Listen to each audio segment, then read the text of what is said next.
So what is going on YouTube? My name is Orb and welcome to another vlog. I know I'm like recording too many goddamn vlogs right now. This is turning into a vlogging channel more than a gaming channel, but this vlog is, you know, connected to gaming, so I guess it kind of works. Is that okay? I feel like sometimes it's easier to do these vlogs, but I've been actually holding off on this vlog for one simple reason, and that is because I want daylight, and daylight is kind of fading on me right now, so I have to be quick, I have to talk. This story is kind of long, so pause this video, grab a drink, get a snack, go to the restroom, do what you gotta do. It'd probably be nighttime before I'm finished with this story, but I've written down a lot of notes, and this is something I did like during I was going through all this, because I was like, this is too amazing to pass up. I want to talk about this in a vlog, so I wrote down a lot of stuff. So in order for you to know what I'm talking about, so this story is all during Gamescom 2013. This was pretty much a week ago. I was there for 3 days with EA. I was gonna cap Need for Speed, Battlefield 4, I was gonna cap Command & Conquer, and also play a lot of Titanfall, and also interview the Titanfall community manager Abby Heppy. So I was gonna do a lot of stuff during pretty much, well, 3 days, 2 nights. So first off, in order for you to understand the last hectic day, the first 2 days, we were gonna, first off, the first day, I was gonna interview the Titanfall community manager. I was gonna record Need for Speed, Command & Conquer, and also play Battlefield. I was gonna do all these things.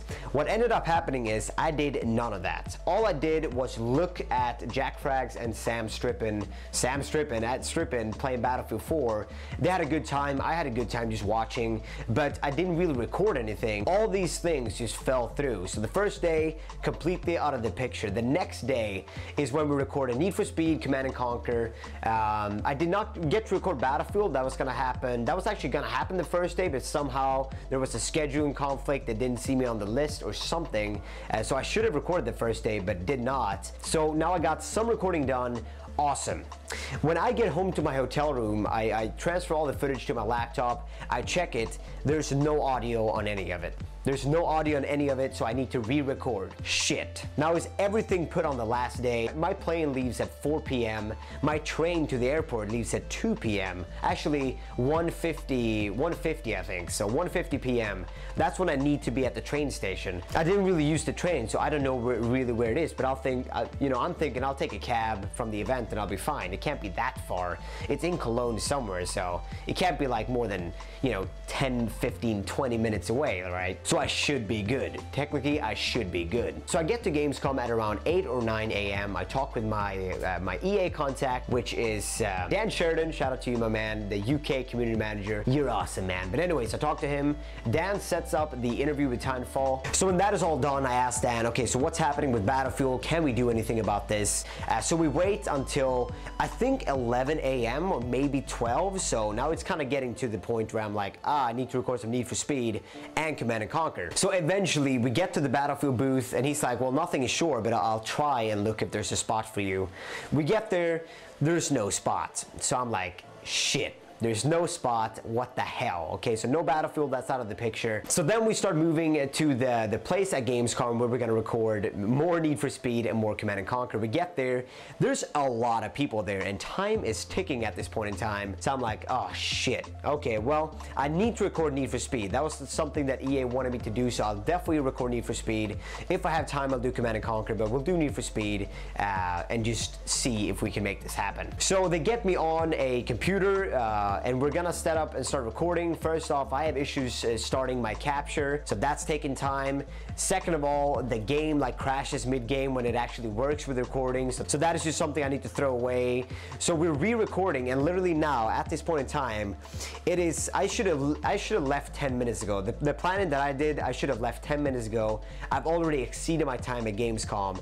Now think about this, my bags are at the EA Business Lounge. I have to go through the entire Gamescom to go get my bags. So I'm starting to get a tad bit nervous here that I'm gonna miss my train. So I start pretty much running as fast as you can in a crowd of people at Gamescom. I get to the business lounge, I get my bags, I start running for a cab. I get out to the cabs and I'm like, yes, so many cabs. So I get up to the first possible cab and I say, hey, do you take a Visa card? I only have 10 euro in cash. That's it. I only have 10 euro. That's it. Then I have to pay with a Visa card. I need to get to the train station. He says, yeah. Pack bags, get in. So he opens up his trunk. I go there. I pack my bags in. I get in the front seat. And once again, I want to specify because a lot of German taxi drivers don't speak necessarily the best English. And you have a hard time understanding them and they have a hard time understanding you. So I was like, I wanted to specify because if I can't pay, he's going to be pissed off. So I said, do you take Visa card? Are you sure you take Visa card? And he says, Visa card, cash. And I say, no. Do you take Visa card? That's the only thing I can do. I only have 10 euros.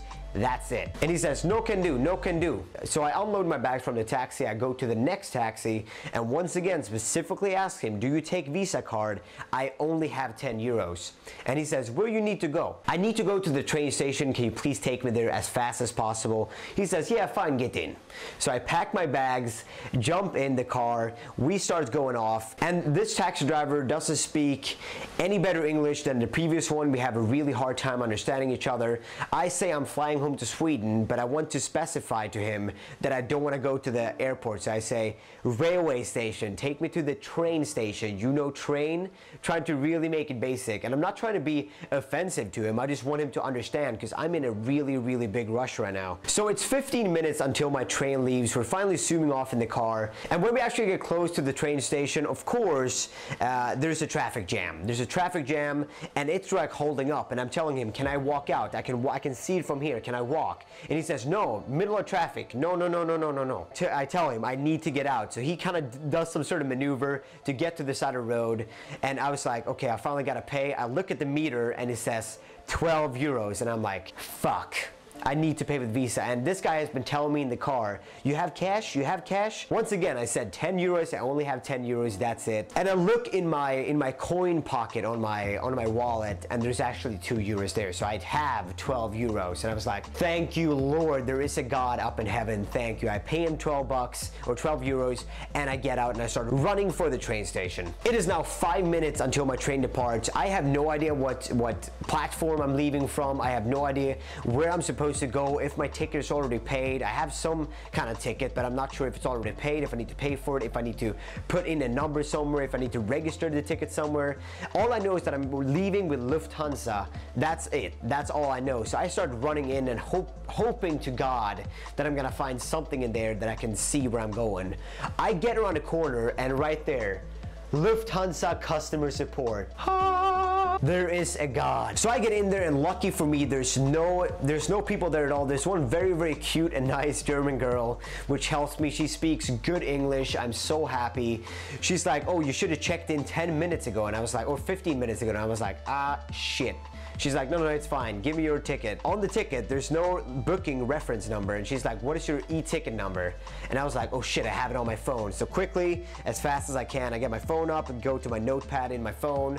And I see the e-book reference number. I give it to her. She puts it in the computer. It works. I finally get my ticket. And I'm like, yes, finally, I can do this. And she's like, platform 6. I said, danke schön, ich liebe dich, as I ran off. She was giggling. So she helped me. She helped me to platform 6. I get up on the platform and literally they blow in the whistle like they're gonna head off. So I jump on and I'm like, I'm sweating my ass off. And not from sweating as in like, oh, I've done cardio, I've done physical activity. I'm sweating like cold sweat, like I'm gonna miss my flight kind of sweat. So finally I'm on the train and I'm like, oh my God, finally time to relax. This has been it. It's now finished. Like I'm on track now. Since I made my train, I should be good, right? I'm currently on track to getting on my plane. Everything should be fine, right? So yeah, with a little hint, you know that the story is not over. So I get to the airport finally, and I start looking around because I'm going to Terminal 1, I think it was Terminal 1A. In the Frankfurt airport, they have like Terminal 1, A to N, and then M to Z or something like that. So they have a lot of terminals, and I did not see that I was going to Terminal A1. So all I knew was that I was going to Terminal 1. That was it. And I was like, and it was like a crossroad. I was like, which way am I going? I have no idea. And finally, some really kind guy that works there who was like, where are you going? Where are you heading? I was like, here, take my ticket, show me, because I don't know where I'm going. Once again, somebody that finally speaks good English, he helps me out. I get up to the check-in, I get my bag on the belt, and I'm like, hey, I'm finally here. So I hand her my ticket, which is the train ticket and the airplane ticket put together, since it's Lufthansa, both of them. So it's kind of a group deal, I guess, through EA. So I give them both of those, and she tells me, oh, do you have a receipt for this? And I was like, oh my God, please don't, God in heaven, please don't. And she's like, oh, no, it's fine, just let me look at this. And she's like, and then she looks at me and she's like,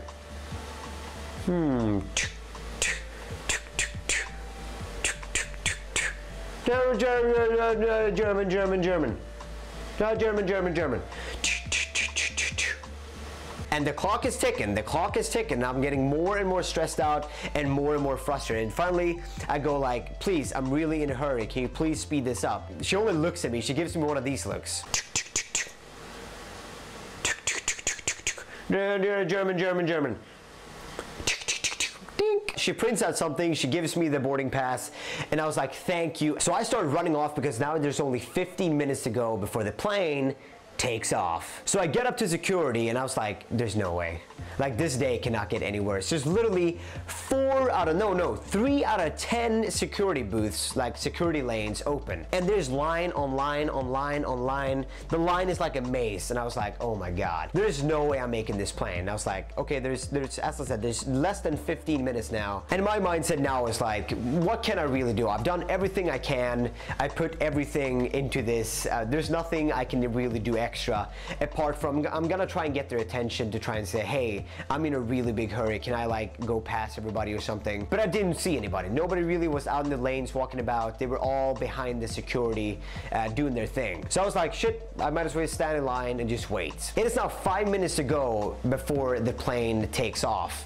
And of course, when I'm walking through the metal detector goes off, and there's some old man. He has to scan me like 3 times with the metal. He's like, bzzz,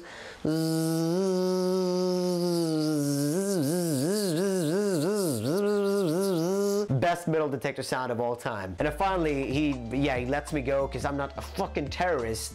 So I get up and I was like, okay, finally, my bag's gotta be ready for me. I've been here for like 5 minutes in this metal detector check. I'll be fine. And wouldn't you believe it, my bags are still in the scanner to get out to where I can pick it up. So I was like patiently waiting. The gate has not been open for quite some time. So as soon as I get my laptop and everything, I get it in the backpack, and I was like kind of grunting at them as I left. I legged it, and I was like A36. I think it was gate A36, and I get to A1, and there's like 300 meters to A2, and I was like, oh my God, this is gonna be it. I'm gonna have to Usain Bolt it through all of this without, I mean, the security like freaking out because some guys like legging it through their airport. But I was like, fuck it, I have to do this, I have to try. I leg it as fast as I can all the way to A36, and when I get to my gates, there's 2 people left boarding on the entire flight. And I was like, oh my God, I finally made it. I walk up, the girl at the counter says, you are just in time. This was gonna be the final call. This was it. I get on the plane, I fly home to Sweden. It's not over. You think this is over? It's not over. Obviously, the main stress is over. At least I'm gonna be in my own country, but getting home to my apartment, the stress is not over. I get to Arlanda airport, I get my bag, I start walking towards the train from the airport, and it's 1 minute remaining until my plane leaves. So I quickly run up to a ticket booth. I want to get my ticket. I put in all the numbers, everything that is correct. I put in my card, and it says can't read ship. And I was like, oh my God, like oh God, get all the shit away from the ship. Plug it in again. Nothing, can't read ship. So I was like, screw it, no ticket, I just have to get on the train. I start legging it down. I can't even tell you how tall this staircase was, but I legged it down with my suitcase and my backpack, carrying it like this. And then just getting down, the train doors are closing. I like jump for it, get my hand in between the doors, and the lady that is the train conductor kind of yells at me like, you can't do that, that's dangerous. And I was like, shut up, I'm doing this anyways. And I get the doors open, get in, and I was like, oh my God, finally, the stress is over. But no, the stress is not over. So I get off the train at Stockholm Central. I'm not gonna take the local train, the subway. to my own place, and I look at the timetable and I see that, oh shit, there's 3 minutes remaining, and there's quite a distance you have to travel. Even though it's at the same rail station, there's still some, you know, distance you have to travel in order to get to the right platform, and you have to pay for it in the correct way. So I was like, leg it, and once again, finally, just like before they close the doors, I get inside my train and I'm off to my freaking apartment. Back as I can remember, like a lot of years, I've never been so stressed in my life, especially when you're in another country where people don't necessarily speak English the best way, and all you want to do is just get home to your own country. It's really, really demanding and taxing on your mind. Now, the best tip I can give you guys is kind of try and remain calm. Now, when I was in the taxi, I could have freaked out. I could have been like, drive faster, you got to get there in time. But I kind of remained my calm as much as I could. Obviously, I was stressed. Obviously, I was thinking about, oh shit, maybe I will miss my flight. But I was like, you know what, I'm gonna try and make this. I'm gonna try and make this trip home my bitch. And I would say I kind of made it my bitch. So I'm really, really happy with how it turned out. But as you can tell, I'm not sure how long this vlog is, but I went through a lot. But I was trying to be as detailed as possible so you guys could understand what I was going through mentally as I was doing all these things. So with that said, guys, that's gonna be it for this vlog. Hopefully you enjoyed. Rate, comment, do your thing. Let me know your most stressful moments of 2013 or the latest couple of years. If you have one really stressful moment, let me know in the comment section below so I can feel better about what just happened to me. But with that said, guys, rate, comment, do your thing. I'll see you in the next one. Later, guys. Bye.